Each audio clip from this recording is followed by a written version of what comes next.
यूपीएटी news, खबर से असर तक।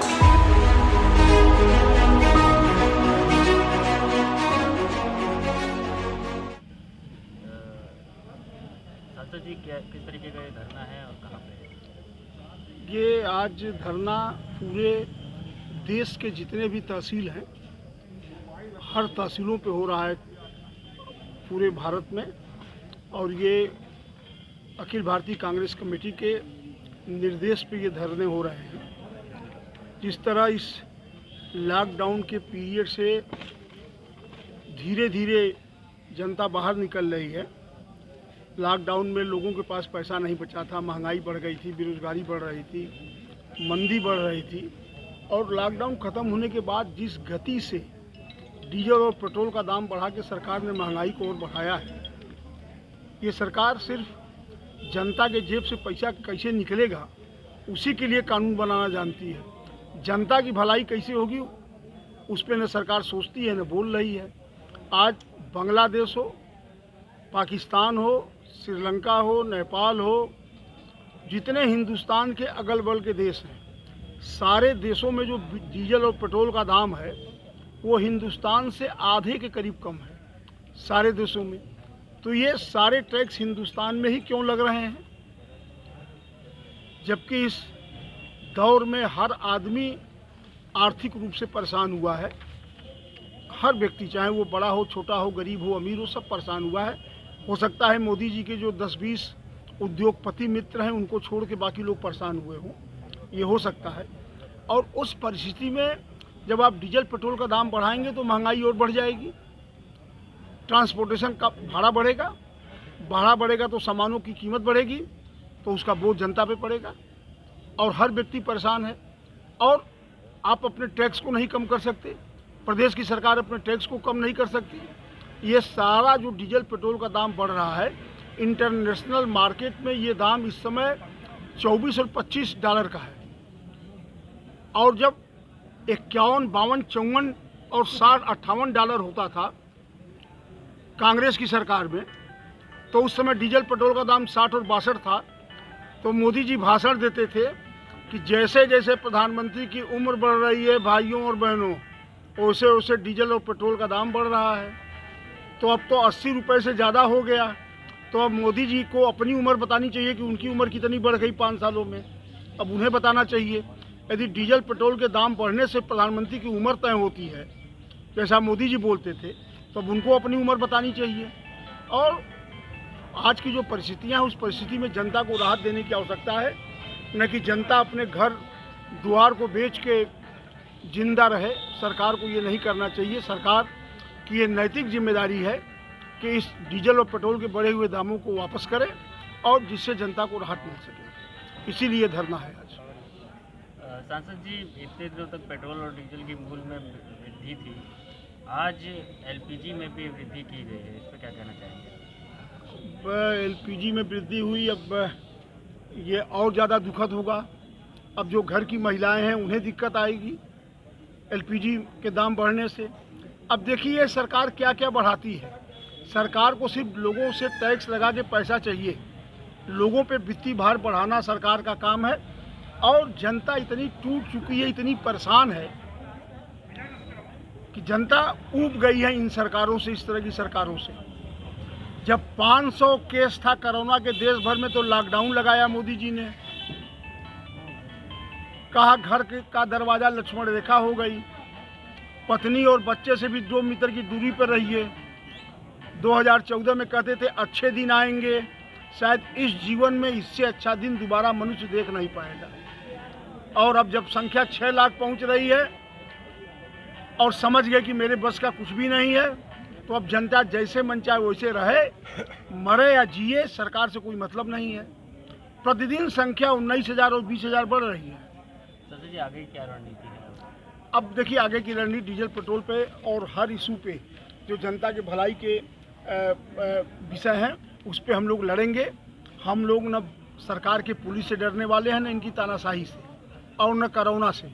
हम जनता के लिए लड़ेंगे और जब तब तक लड़ते रहेंगे जब तक ये सरकार जनता की बात को मान नहीं लेगी, तब तक हम ये लड़ते रहेंगे। जो भी इस तरह के की समस्याएं आएंगी लोगों के सामने। कांग्रेस सदैव लड़ती रही है और हम लड़ते रहेंगे।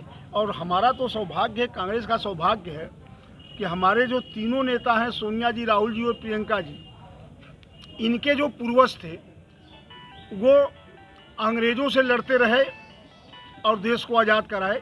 और हम लोग ये जो काले अंग्रेज इस समय सत्ता में बैठे हैं, हम लोग उनसे लड़ रहे हैं, जो वीर सावरकर के साथ अंग्रेज़ों की दलाली किया करते थे। हम लोग उनसे लड़ रहे हैं। तो हम लोगों का ये सौभाग्य है कि हम लोग कांग्रेस पार्टी में हैं। परिचय आपका? मेरा नाम संजीव सिंह है। संजीव जी, आज ये किस तरीके का आयोजन किया गया कांग्रेस पार्टी की तरफ से? जब से लॉकडाउन फेज़ में वो अनलॉक 1 की बात करें या लॉकडाउन की बात करें, लगातार डीजल और पेट्रोल के दाम बढ़ रहे हैं और केंद्र सरकार की चुप्पी ये बता रही है कि सरकार पूरी तरह से हताश है और इसका ध्यान केवल चुनावी जीत की अंकड़ी साधने का रहता है, जिसको लेकर कांग्रेस पार्टी के शीर्ष नेतृत्व ने लगातार ये डीजल और पेट्रोल मूल्य वृद्धि के खिलाफ एक आंदोलन चला रखा है। पहले जिला मुख्यालयों पे था, आज पूरे देश के तहसीलों पे हो रहा है और ये आंदोलन आगे भी चलता रहेगा। क्योंकि आज इस सरकार के सामने सवाल ये बनता है कि जब यूपीए की सरकार थी उस समय $100 प्रति बैरल दाम हुआ करता था, तब भी डीजल पेट्रोल 70 से 75 रुपये के भीतर मिलता था। आज मिनरल वाटर जो आता है, पानी की बोतल से भी सस्ता हमारा क्रूड ऑयल है और उसके बावजूद 70 साल के इतिहास तोड़ दिया कि डीजल पेट्रोल से ज़्यादा चला गया। तो आज पूछना चाहते हैं भारतीय जनता पार्टी की सरकार से कि उस समय महंगाई डायन हुआ करती थी, तो क्या आज इस समय महंगाई जो है टाइटैनिक फिल्म की हीरोइन केट विंसलेट हो गई है क्या, कि मोदी जी उससे प्यार करने लगे हैं, बोलते नहीं हैं, डीजल का दाम बढ़ता जा रहा है। तो ये सवाल जनता के बीच में। और आज एलपीजी का दाम बढ़ाया गया जो गृहिणियों के घर का हिसाब बिगाड़ रहा है। तो महंगाई लगातार बढ़ रही है। इस कोरोना पीरियड में लगातार कोरोना के पेशेंट बढ़ रहे हैं, 5 लाख के ऊपर पेशेंट हो चुके। और आज आप देख रहे हैं कि कहीं भी हॉस्पिटल से लेकर सड़क तक कहीं भी सरकार दिखती नहीं बनती है और केवल उसको चुनावी एजेंडे दिखाई देते हैं। तो ऐसे तमाम मुद्दों को लेकर के कांग्रेस पार्टी लगातार संघर्ष कर रही है। और इसलिए क्योंकि कांग्रेस का जन्म आंदोलन से हुआ था, हमने गोरे अंग्रेजों को खदेड़ने का काम किया था और उन्हीं के वंशज हैं, ये सावरकर के वंशज हैं। इन काले अंग्रेजों को भी इनकी जो तानाशाही चली, इसको खदेड़ कर ही कांग्रेस बैठी। मैं राजेश्वर सिंह पटेल, जिलाध्यक्ष कांग्रेस पार्टी वाराणसी। देखिए, ये क्या हो रहा है तहसील पे? इधर 20 दिन से लगभग डीजल पेट्रोल का इतना दाम बढ़ गया है, जिसके लिए कांग्रेस पार्टी हमेशा इसका विरोध करती चली आई है। आज हम पूरे देश में जितने तहसील हैं, सारे तहसीलों पर इसका विरोध करने के लिए हम कांग्रेस जन इकट्ठा हुए हैं। आज यहाँ पे कौन कौन है? और यहाँ के प्रभारी रहे हैं हमारे जनपद के पूर्व शासन माननीय राजेश मिश्रा जी, उनके नेतृत्व में यहाँ सारे लोग इकट्ठा हुए।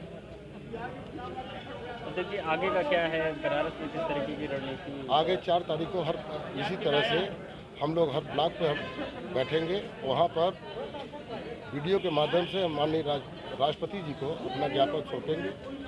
जैसे आज यहाँ पर है, यहाँ पर हम एसडीएम साहब हैं, उनको अपना ज्ञापन सौंपेंगे और वह माननीय राष्ट्रपति जी को अवगत कराना है कि ये जो तेल का बढ़ा हुआ दाम है, वर्तमान सरकार उसका दाम घटाए। अरे जी, घरेलू गैस सिलेंडर के दामों में आज वृद्धि की गई है, जबकि पेट्रोल और डीजल इस समय क्या नहीं बढ़ रहा है। अभी कोरोना की इतनी बार बात हो रही थी कि कोरोना। जब 500 रहे तो लॉकडाउन हुआ, जब 6 लाख हुए तो लॉकडाउन खत्म हो गया।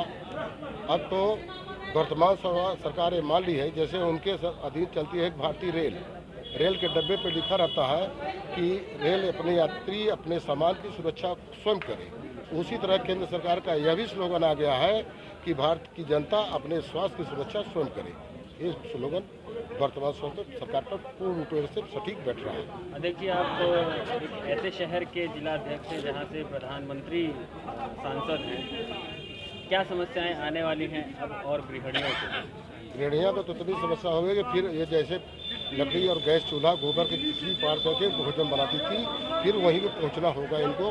अपने जो आज से 25 साल पहले जहां पे थी वहीं पे खड़ा होना होगा।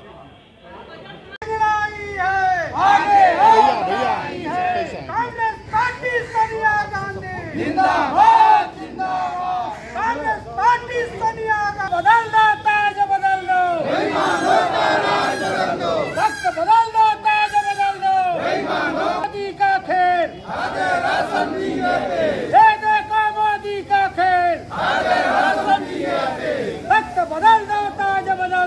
बेईमान